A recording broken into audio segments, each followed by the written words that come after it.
गोपिका जीवनस्मरणं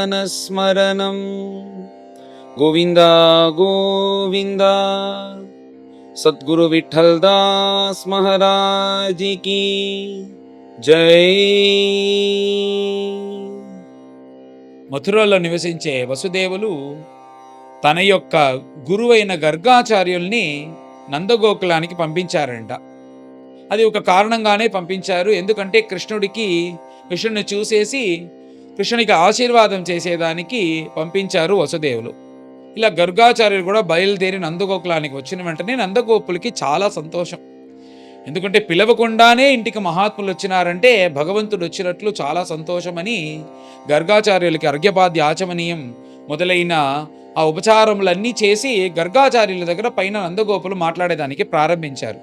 మీరు ఇప్పుడు వచ్చారు, మీరే మా అందరికీ గురువు కాబట్టి నా కొడుకుకి ఇంకా నామకరణం చేయలేదు, మీ నోటితో కానీ మీరు నామకరణం చేశారంటే నేను పరమ భాగ్యశాలి అని నందగోపులు గర్గాచార్యుల దగ్గర ప్రార్థించిన వెంటనే గర్గాచార్యులు అన్నారు, అయినా ఇప్పుడు కంసుడికి దేని చూసినా సందేహంగా ఉంది. నేను యాదవుల యొక్క గురువుని, ఇక్కడికి వచ్చి నేను ఇక్కడ మీకు కృష్ణుడికి నామకరణం అంతా చేశానని తెలిసిందంటే కృష్ణుడికి మీకు ఆపద వచ్చేదానికి వీలవుతుంది, అందుచేత ఏం చేసేదని ఆలోచిస్తానని చెప్పిన వెంటనే నందగోపులు అలాగైతే ఎవరిని పిలియకుండా రహస్యంగా మనము ఇలా చేసుకుంటాం, మీ ఆశీర్వాదం ఉంటే చాలు, అది ఉంటే చాలు, అందరూ రావాల్సిన అవసరం లేదు, నేను ఉంటాను, నా భార్య యశోద ఉంటుంది, బలరామస్వామి తల్లి అయిన రోహిణి, మేము ముగ్గురు మాత్రమే ఉంటాము, మా బిడ్డలతో పాటు మీరు ఉండి ఇక్కడ ఇంట్లో మా గోశాలలో వెనకాల వచ్చి అక్కడ మీరు ఆ నామకరణం చేసి సంస్కారం పూర్తి చేసి మీరు ఎవరికి తెలియకుండా వెళ్ళిపోండి అని చెప్పిన వెంటనే గర్గాచార్యులు కూడా ఇది హితంగా తోచింది. తర్వాత వెళ్ళిన తర్వాత ఇలాగా రోహిణి బలరామస్వామిని తీసుకొని వచ్చింది. తర్వాత యశోదమ్మ కృష్ణుణ్ణి తీసుకొని వచ్చింది. ఇలా తీసుకొని వచ్చిన తర్వాత మొదట గర్గాచార్యులు ఒళ్ళో రోహిణి తన బిడ్డ అయిన బలరామస్వామిని ఇలా పెట్టిన వెంటనే ఆ బలరామస్వామిని చూసి గర్గాచార్యులు ఆ బలరామస్వామికి మొదట పెట్టిన పేరు రాముడు. ఎందుకంటే ఇతన్ని చూసి అందరూ ఆశపడతారు, అలాగా ఉత్తమమైన గుణము రూపము ఉండేవాడు కాబట్టి ఇతనికి రాముడు అని పేరు పెడతాము, మంచి బలశాలి కాబట్టి బలరాముడు అని పేరు పెడతాము అని చెప్పారు.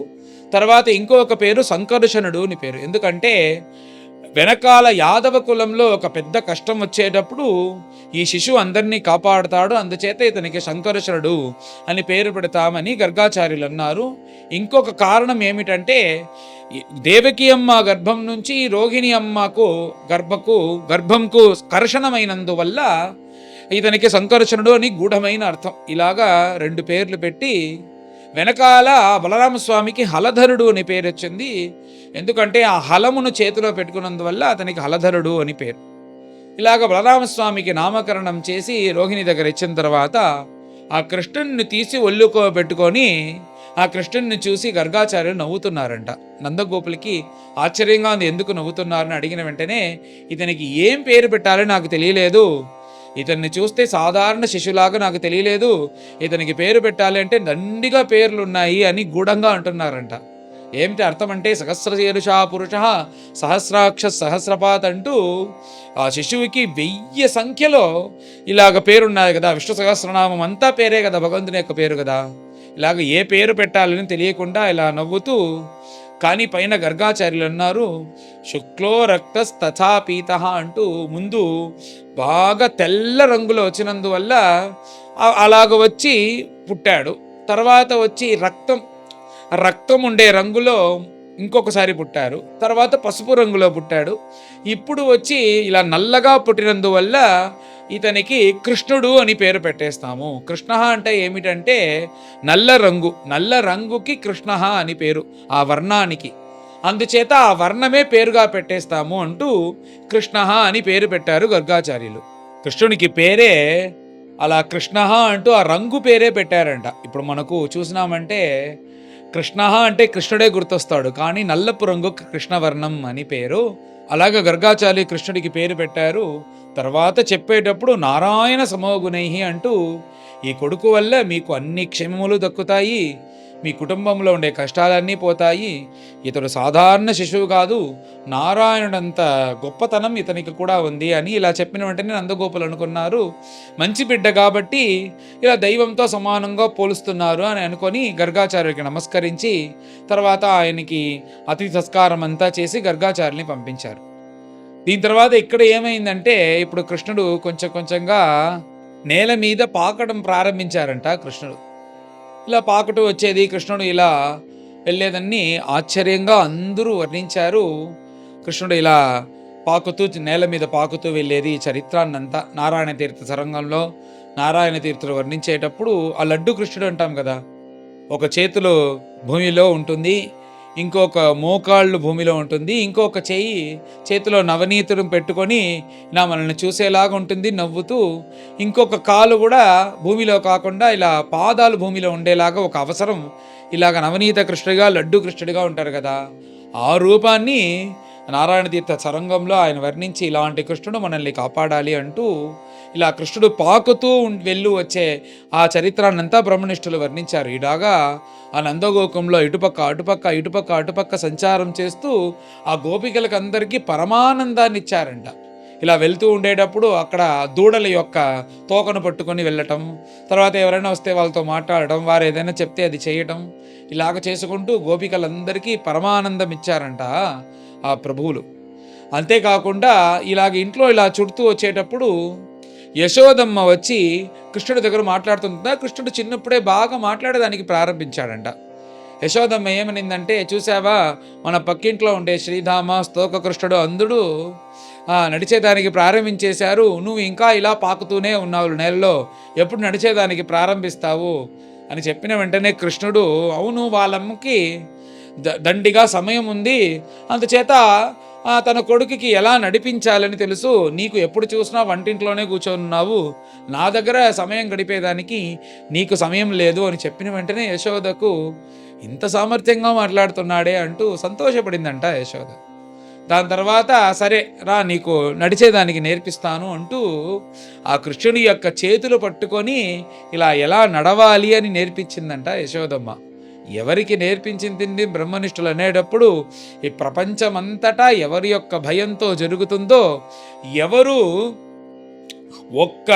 తన యొక్క 3 అడుగులతో 3 అడుగుల దానం తీసుకొని 1 అడుగుతో ఈ భూమినంతా కొలిచాడో ఆ ప్రభువులకి ఎలా నడవాలి అని నేర్పిస్తుందంట యశోదమ్మ. అలాగా కృష్ణుడు ఇలా నడిచారు అని యశోద నేర్పించింది నీ చరిత్రమంతా చెప్పి ఆ కృష్ణుడు నడిచారు. తర్వాత ఇప్పుడు లేచి నడిచేదానికి ప్రారంభించారు. దీని తర్వాత ఏమిటంటే ఇప్పుడు యశోదకు ఎందుకు ఈ కృష్ణుడు నడిచేదానికి ప్రారంభించారు అని ఆలోచించేలాగా చేశారంట ప్రభువులు. ఏమైందంటే పైన నవనీత చౌర్యం ఇలాంటి లీలలని చేసేదానికి ప్రారంభించారు. ఆ నవనీతాన్ని దొంగలించడం, ఇలాగ దొంగతనం చేసేదానికి ప్రారంభించారంట కృష్ణుడు. ఈ కృష్ణుడు ఇలా చేస్తున్నారు కాబట్టి దీన్ని ఎలాగైనా యశోదమ్మకు చెప్పాలి. ఎలా వెళ్ళి చెప్పేది? యశోద అయితే మహారాణి, అందుచేత వెళ్ళి చెప్పేదానికి వాళ్ళకి ఇలా భయంగా ఉండేటప్పుడు వీళ్ళందరూ అనుకున్నారు, ఎలాగైనా మనం అందరం కలిసి యమునా తీరంకి వెళ్తాం కదా, అప్పుడు యశోద కూడా అక్కడికి వస్తుంది, మనమందరూ మన లోపల మాట్లాడుకునేలాగా మాట్లాడుకొని యశోద దగ్గర చెప్తామంటూ నిర్ణయించుకొని, ఇలా నేను అడుగుతాను దానికి బదులు చెప్పేలాగా నువ్వు చెప్పు, తర్వాత వాళ్ళు చెప్తారని ఇలా మాట్లాడుకొని వెళ్ళారు. అప్పుడు వెళ్తే అప్పుడు కృష్ణుడు కూడా ఉన్నాడంట వాళ్ళతో పాటు. ఇలా ఉండేటప్పుడు యశోద కూడా ఉంది. పైన ఒక గోపిక ప్రారంభించిందంట, ఏది మన ఇంకా ఈ గొందగోకంలో మనం ఇంకా ఉండలేమనుకుంటాను, చాలా దొంగతనం ఎక్కువైంది అని అనింది. దొంగతనమా? ఎవరు దొంగతనిస్తున్నారు, ఏం జరిగింది అని ఒక గోపిక ఏమి తెలియకుండా మాట్లాడినట్టు ఆమె ఒక ప్రశ్న అడిగింది. నీకు తెలియదా? ఎవరో వస్తున్నారు తెల్లవారిపూట, వచ్చి మనం వ్యాపారానికి పెట్టిన వెన్న, పాలు, పెరుగు అన్నిటినీ తాగేసి దానన్నీ ఇలాగా ఆ కుండలన్నీ పగలగొట్టేసి వెళ్ళిపోతున్నారు ఎవరో తెలియకుండా. ఇలాగంతా జరుగుతుంది, అందుచేత మనం ఈ నందగోకులంలో ఇంకా ఉండలేము అని ఇలాగా వాళ్ళు యశోద చెవిలో వినేలాగా అందరూ మాట్లాడుకుంటున్నారంట. ఆ కృష్ణుడు కూడా మన ప్రభావమే మాట్లాడుకుంటున్నారు అని ఇలా హాస్యంగా చూస్తున్నారంట కృష్ణుడు. ఎలాగా ఇతను దొంగలించారని బ్రహ్మనిష్ఠులు ఇక్కడ వర్ణించేటప్పుడు వచ్చాన్ముల్చల్ క్వచిద సమయే క్రోశ సంజాత సహ. కృష్ణుడు ఏది చేసినా కానీ సరిగ్గా చేస్తారు. అందుచేత అందరి దగ్గర ఆయన తనీగా దొంగతనం కూడా చేయడు. అక్కడుండే ఆ బిడ్డలు ఉన్నారు కదా, ఆ బిడ్డలతో పాటు కలిసే దొంగలిస్తాడు. ఎందుకంటే తర్వాత కృష్ణుడిని మాత్రం తిట్టకూడదు కదా, తిడితే అందరినీ తిట్టాలనుకొని వాళ్ళని కూడా చేర్చుకున్నారంట ఈ దొంగతనంలో. అలా దొంగతనం చేసేదానికి ముందు ప్లాన్ చేసి సరిగ్గా చేస్తారంట ప్రభువులు. అప్పుడు ఏమన్నారంటే, ఈ కాలనీలో ఈ స్ట్రీట్లో 5వ ఇంట్లో అందరూ బయట సిద్ధంగా ఉండాలి, నేను ఎలాగైనా లోపల నుంచి వచ్చి తాళాన్ని తీసేస్తాను, మీరు రావాలి అని ఇలా ప్లాన్ చేసి చెప్పేశాడు.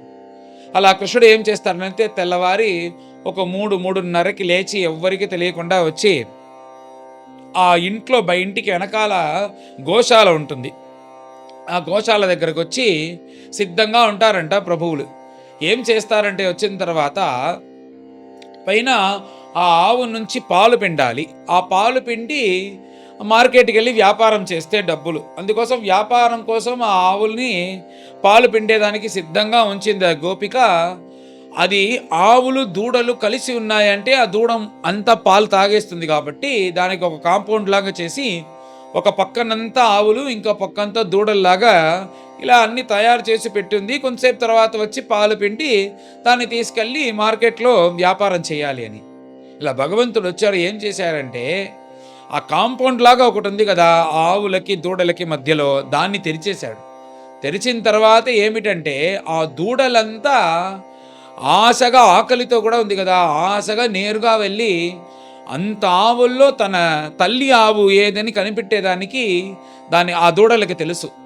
ఆ తల్లి ఆవు దగ్గర వెళ్ళి ప్రతిరోజు మాకు పాలు దక్కనే దక్కదు, అన్ని పాలు అది పిండేసి ఏదో మాకు సగం కడుపు నిండేలాగానే చేస్తుంది, ఇప్పుడు కృష్ణ నీ అనుగ్రహం వల్ల మాకు కడుపు నిండా పాలు దక్కింది అంటూ అలా పాలు తాగుతూనే తన కళ్ళతో కృష్ణుని చూసి ఇలా ధన్యవాదాలు చెప్పేలాగా అన్ని దూడలు చూస్తుందంట.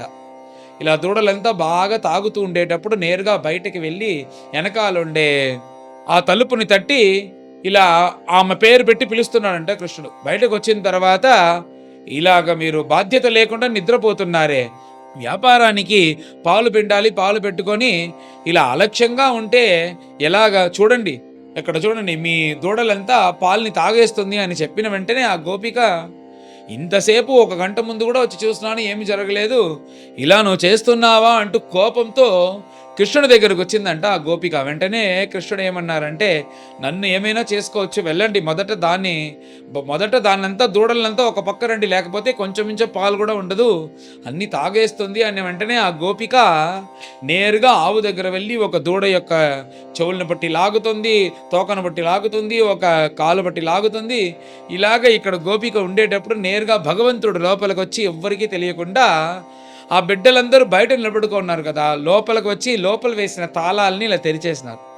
తెరిచేసిన తర్వాత ఆ బిడ్డలందరూ లోపలికి వచ్చేసారు. లోపలికి వచ్చిన తర్వాత కృష్ణ కర్ణామృతంలో అందమైన అద్భుతమైన ఒక శ్లోకం, ఈ శ్లోకం చెప్పకుండా ఈ నవనీత చౌర్యమే చెప్పలేము.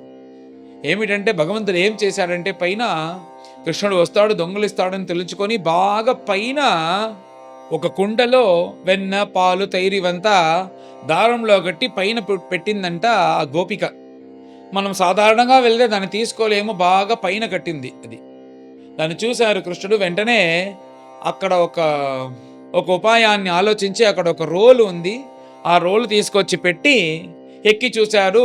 అది తాకడానికి కాకుండా ఇంకా హైట్గానే ఉంది.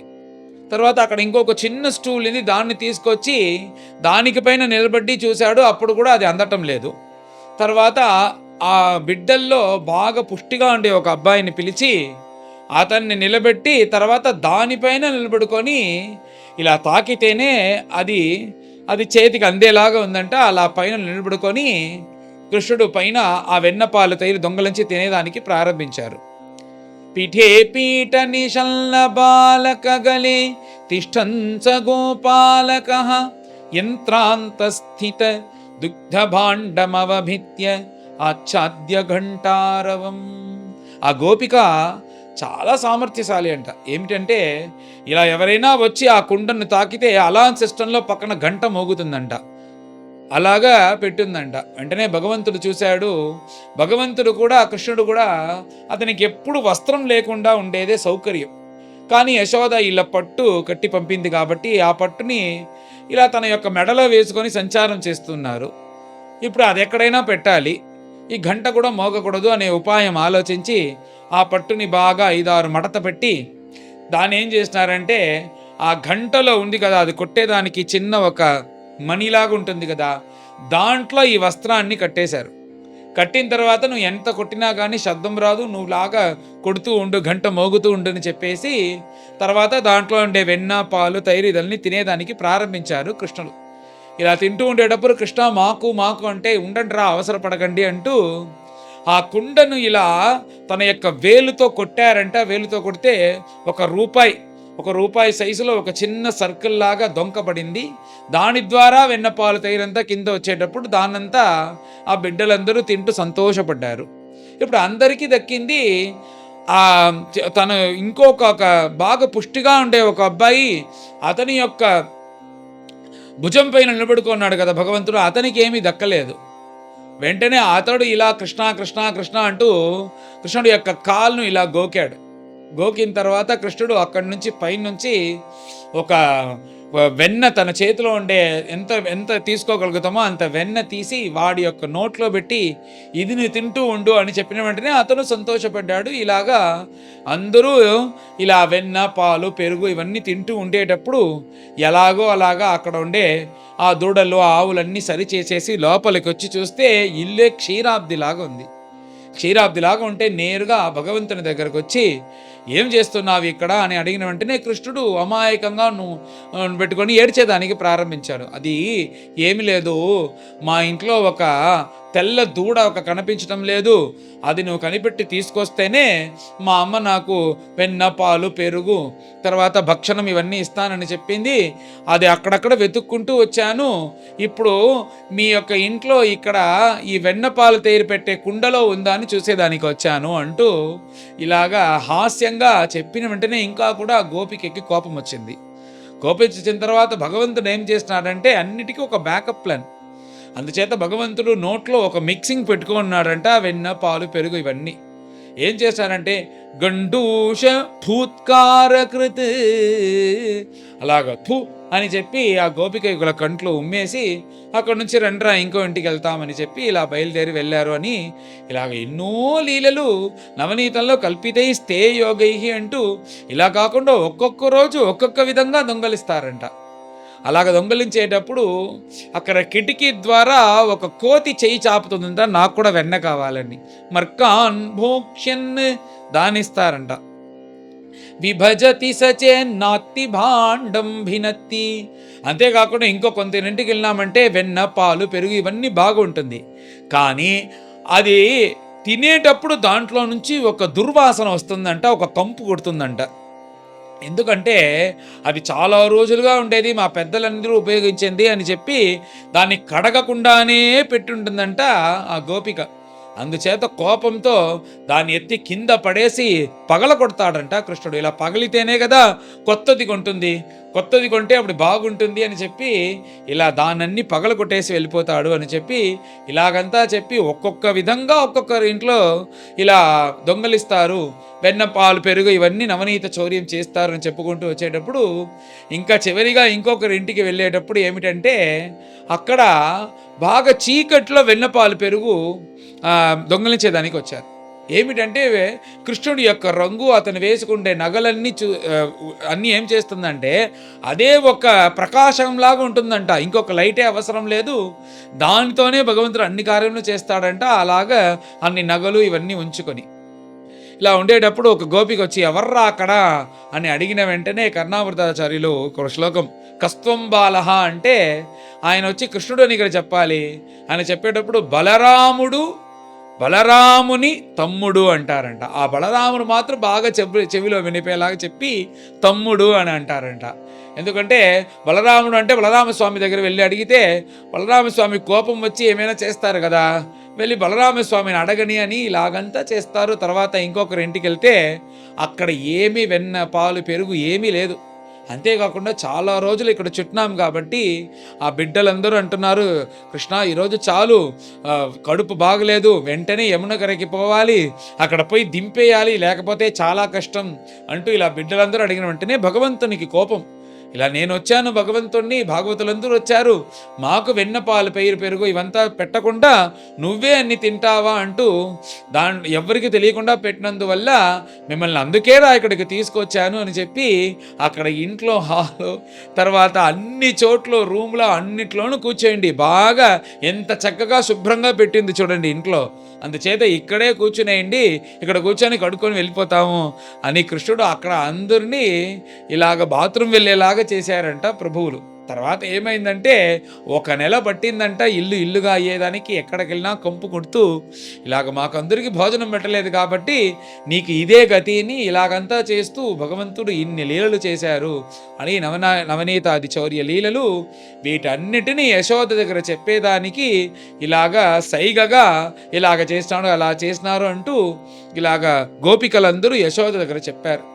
ఇవన్నీ కృష్ణుడు చేశారని యశోదకి తెలుసు, గోపికలకు తెలుసు. కానీ యశోద తన కొడుకు గురించే చెప్తున్నారని ఇలా మనసులో ధ్యాస లేకుండా ఏదో పనులు చూసేలాగా చూసుకుంటూ నవ్వుతూ కృష్ణుడిని చూసి అక్కడి నుంచి కృష్ణుడిని తీసుకొని వచ్చింది అని చెప్పి బ్రహ్మనిష్టంలో ఇలాగా ఈ నవనీతాది చౌర్య లీలములన్నీ వర్ణించారు. ఈ నవనీత చౌర్య లీలను ఎన్నో మహాత్మాలు వర్ణించారు.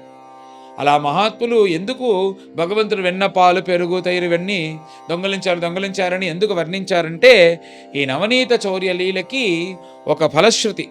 ఈ నవనీత చౌర్య లీల కానీ మనం విన్నామంటే మన పాపములన్నీ నవనీత చౌర్య లీల వచ్చి తీసుకెళ్ళిపోతుంది అనే ఒక ఫలశ్రుతి.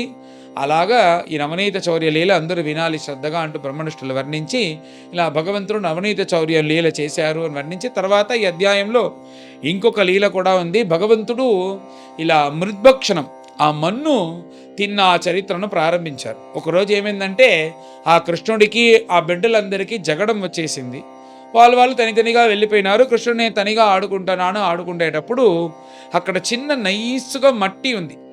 ఆ మట్టిని తీసుకొని తిన్నాడు కృష్ణుడు. వెంటనే బలరామస్వామి చూసేసి అమ్మా కృష్ణుడు ఇలా మట్టి తింటున్నాడు అని యశోదమ్మ దగ్గర చెప్పిన వెంటనే యశోదమ్మ అక్కడి నుంచి వచ్చి కృష్ణుడిని పట్టుకొని మన్ను తిన్నావా, మట్టి తిన్నావా అని అడిగిన వెంటనే నాహం భక్షితవానంబా, కృష్ణుడు నేను మన్ను తినలేదు అన్నారు. ఇక్కడ మన్ను తినలేదంటే మన్ను తిన్నాడు కదా, తినలేదని ఏమర్థం అంటే నేను ఒక మన్ను తనిగా తినాల్సిన అవసరం లేదు, నా కడుపులోనే అఖిలాండకోటి బ్రహ్మాండం అన్నీ ఉన్నాయి, తనిగ్గా ఒకటి తినాల్సిన అవసరం లేదు అని ఆ అర్థంతో భగవంతుడు ఏమన్నారంటే నేను మట్టి తినలేదు అన్నారు. వెంటనే ఈ బిడ్డలందరూ చెప్తున్నారు అని యశోద చెప్పిన వెంటనే దానికి కృష్ణుడు వాళ్ళందరూ నాతో యుద్ధంలో ఉన్నారు, ఇలాగే చాట్లు చెప్తారు, వినకండి అన్నాడు కృష్ణుడు. మీ అన్న కూడా ఇలా అంటున్నాడు అని అనిన వెంటనే అన్నాడు బలరామస్వామి. అంటే ఈ అవతారంలో భగవంతుడు బలరామస్వామికి ఎక్కువగా ఏమి చెయ్యరంట.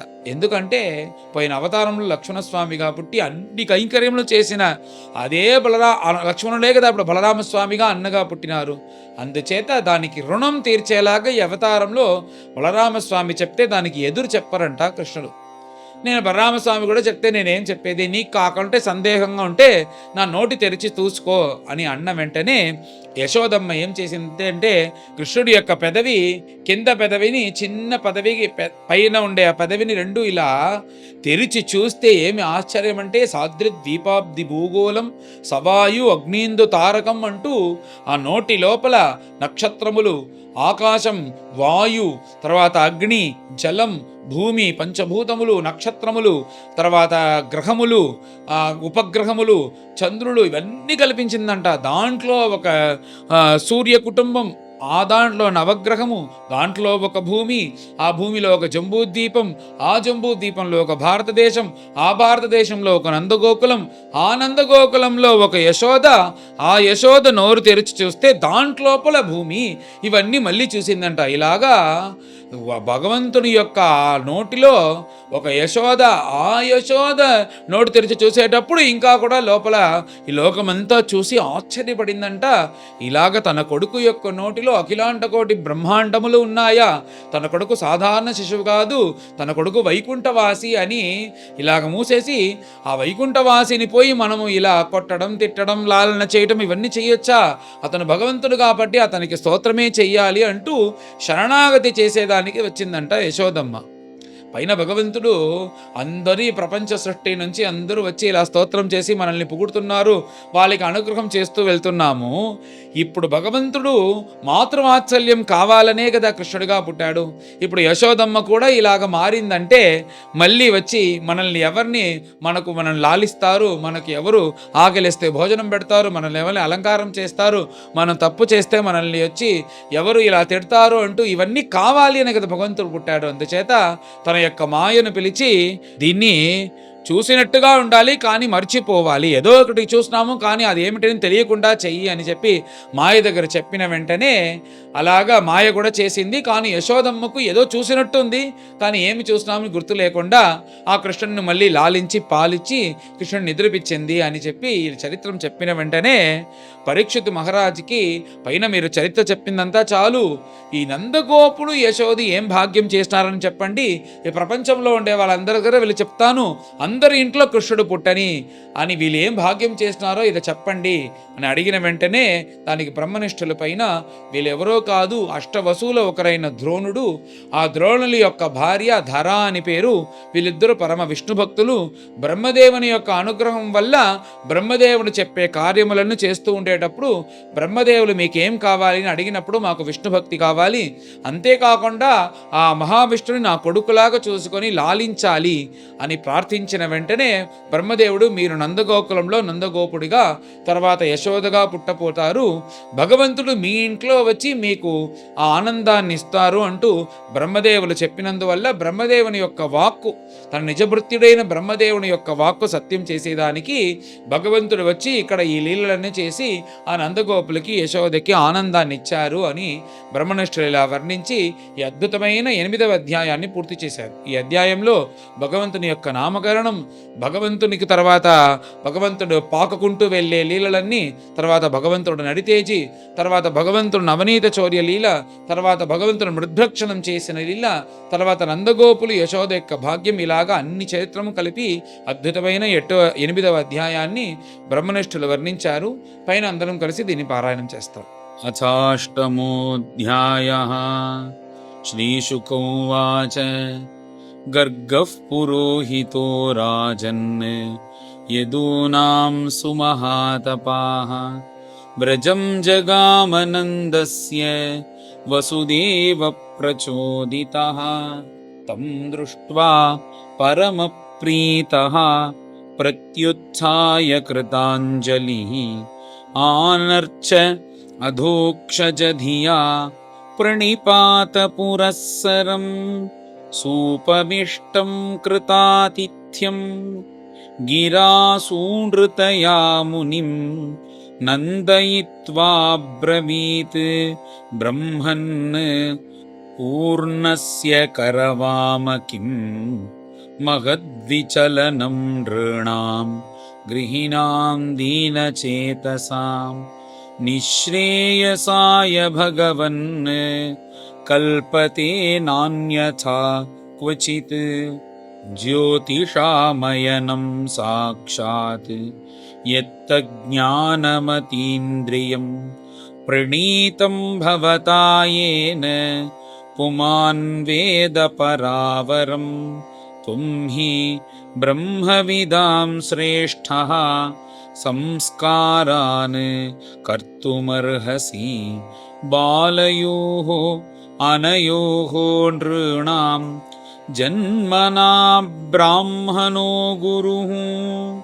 గర్గోవాచ యదూనాం అహం ఆచార్యః ఖ్యాతశ్చ భువి సర్వతః సుతం మయా సంస్కృతం తే మన్యతే దేవకీ సుతం కంసః పాపమతి సఖ్యం तव चानकदुन्दुभेः देवक्या अष्टमो गर्भः न स्त्री भवितुमर्हति इति सञ्चिन्तयत् श्रुत्वा देवक्या दारिकावचः अपि हन्तागता शङ्कः तर्हि तन्नो नयो भवेत्। नन्दोवाच अलक्षितोऽस्मिन् रहसि मामकैरपि गोव्रजे कुरुद्विजातिसंस्कारं स्वस्ति वाचनपूर्वकम्। श्रीशुकोवाच एवं सम्प्रार्थितो विप्रः स्वचिकीर्षितमेव तत् चकार नामकरणं गूढो रहसि बालयोः।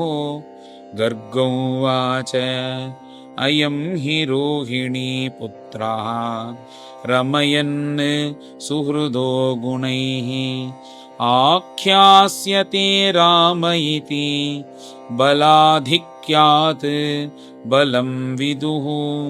यदूनाम् अपृथग्भावात् सङ्कर्षणमुशन्त्युता आसन् वर्णास्त्रयो ह्यस्य गृह्णतोऽनुयुगं तनुः।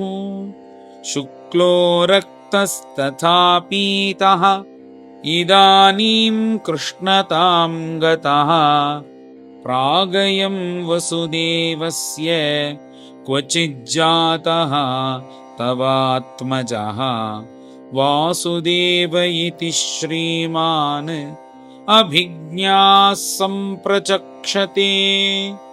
बहूनि सन्ति नामानि रूपाणि च सुतस्य ते गुणकर्माणुरूपाणि तान्यहं वेद नो जनाः। एष वश्रेय आधास्यत् गोपगोकुलनन्दनः अनेन सर्वदुर्गाणि यूयमञ्जस्तरिष्यथ। पुराणेनौ व्रजपते साधवो दस्युपीडिताः अराजके रक्ष्यमाणाः जिज्ञुर्दस्योन् समेधिताः। ये तस्मिन् महाभागाः प्रीतिं कुर्वन्ति मानवाः नारयो अभिभवन्त्येतान् विष्णुपक्षानि वासुराः। तस्मात् नन्दात्मजोऽयं ते नारायण समो गुणैः श्रिया कीर्त्यानुभावेन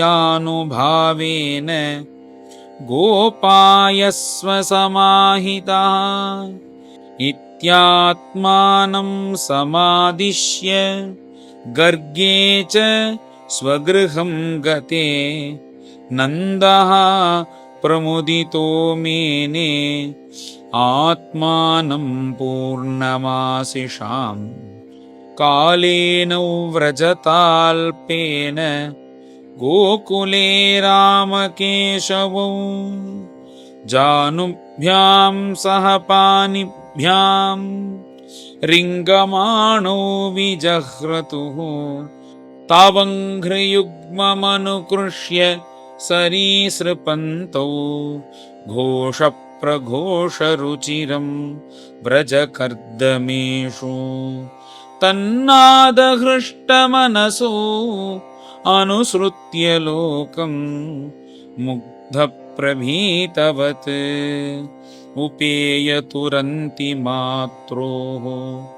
तन्मातरौ निजसुतौ घृणयाश्रुवन्त्यौ पङ्काङ्करागरुचिरौ उपगुह्य दोर्भ्यां दत्त्वा स्तनं प्रपिबतोस्म मुखं निरीक्ष्य मुग्धस्मिताल्पदशनं ययुतुः प्रमोदम्। यर्ह्यङ्गनादर्शनीय कुमारलीलौ अन्तर्व्रजे तदबलाः प्रगृहीतपुच्छैः वत्सैः इतस्ततः उभौ अनुकृष्यमाणौ प्रेक्ष्यन्त्य उज्झितगृहाः जघृषुः हसन्त्यः शृङ्ग्यग्निदंष्ट्र्य सिजलद्विजकण्टकेभ्यः क्रीडापरौ अतिचलौ स्वसुतौ निषेद्धुम् गृह्यानि कर्तुमपि यत्र न तज्जनन्यो शेकात आपतुरलं मनसो अनवस्थाम् कालेनाल्पेन राजर्षे रामः कृष्णश्च गोकुले अघृष्टजानुभिः पद्भिः विचक्रमतुः अञ्जसा ततस्तु भगवान् कृष्णः वयस्यैः व्रजबालकैः सह रामो व्रजस्त्रीणां चिक्रीडे जनयन्मुदम् कृष्णस्य गोप्यो रुचिरं वीक्ष्य कौमारचापलम् शृण्वत्याः किल तन्मातुः इति होचुः समागताः सान्मुञ्चन् क्वचिदसमये क्रोशसञ्जातः सः स्तेयं स्वादु अत्ति अथ दधिपयः कल्पितैस्तेययोगैः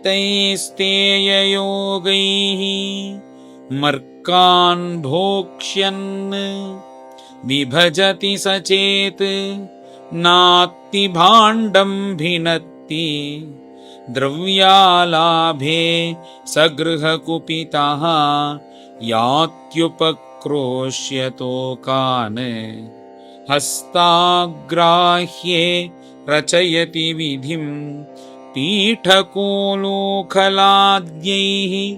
छिद्रं हि अन्तर्निहितवयुनः शिक्यभाण्डेषु तद्वित् ध्वान्तागारे धृतमणिगणं स्वाङ्गमर्थप्रदीपं काले गोप्यो यर्हि गृहकृत्येषु सुव्यग्रचित्ताः एवं धार्ष्ट्यानि उशति कुरुते मेघनादीनि वास्तु स्तेयोपायैः विरचितकृतिः सुप्रतीको यथास्ते इत्थं स्त्रीभिः सभयनयन श्रीमुखालोकिनीभिः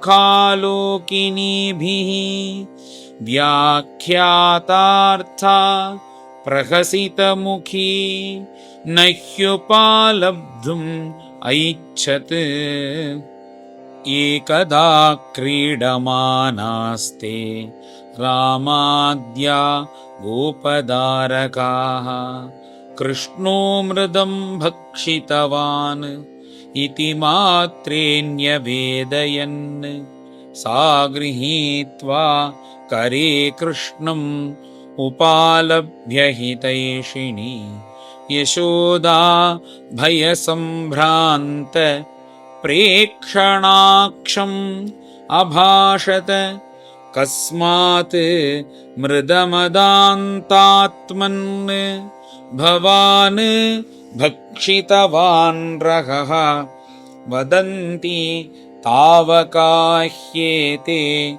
कुमारास्ते अग्रजोऽपि अयम् श्रीकृष्णोवाच नाहं भक्षितवानम्ब सर्वे मिथ्याभिशंसिनः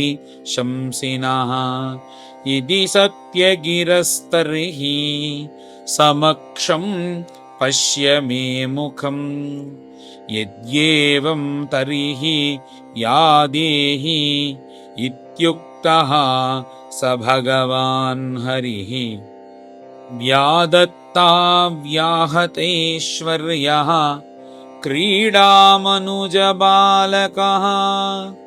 सा तत्र ददृशे विश्वं जगत्स्थास्नुचखं दिशः सादृद्वीपाब्धिभूगोळं सवायु अग्नीन्दुतारकम् ज्योतिश्चक्रं जलं तेजः नभस्वान् वियदेव च वैकारिकाणि इन्द्रियाणि मनोमात्रा गुणास्त्रयः एतद्विचित्रं सहजीवकाल स्वभावकर्माशय लिङ्गभेदम् सूनोस्तनौ वीक्ष्य विदारितास्ये व्रजं सहात्मानम् अवापशङ्काम् किं स्वप्न एतत् उत देवमाया किं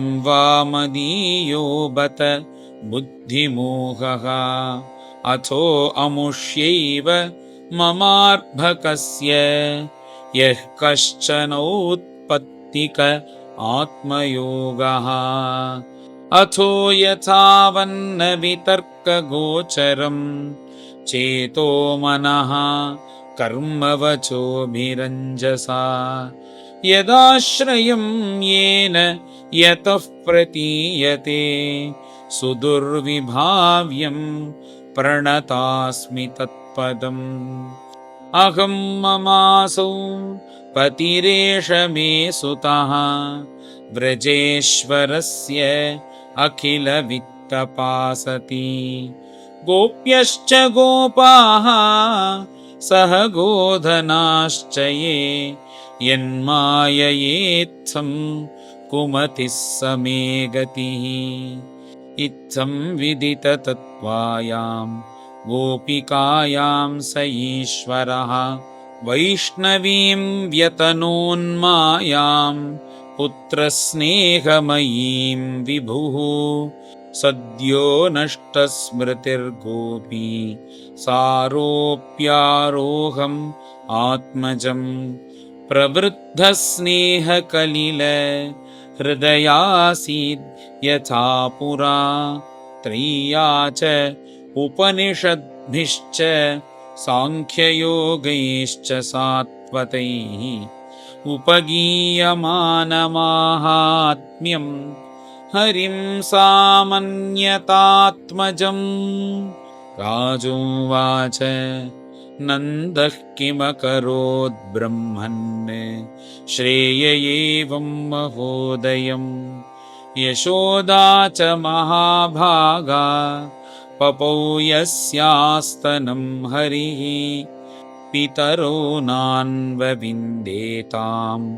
कृष्णोदारार्भके हितं गायन्ति अद्यापि कवयः यल्लोकशमलापकम् श्रीशुकोवाच द्रोणो वसूनां प्रवरः धरया सह भार्यया करिष्यमाण आदेशान् ब्रह्मणस्तमुवाचः जातयोर्नौ महादेवे भुवि विश्वेश्वरे हरौ भक्तिः स्यात् परमालोके ययाञ्जो दुर्गतिं तरेत् अस्त्वित्युक्तः स भगवान् व्रजे द्रोणो महायशाः जज्ञे नन्द इति ख्यातः यशोदा साधराभवत् ततो भक्तिर्भगवती पुत्रीभूते जनार्दने दम्पत्योः नितरामासीत् गोपगोपीषु भारत कृष्णो ब्रह्मण आदेशं सत्यं कर्तुं व्रजे विभुः सह रामो वसंश्चक्रे तेषां प्रीतिं स्वलीलया। श्रीहरये नमः। श्रीहरये नमः। इति श्रीमद्भागवते महापुराणे दशमस्कन्धे पूर्वार्धे विश्वरूपदर्शने अष्टमोऽध्यायः। गोपिका जीवनस्मरणं गोविन्द गोविन्द। सद्गुरु विठ्ठलदास महाराज की जय।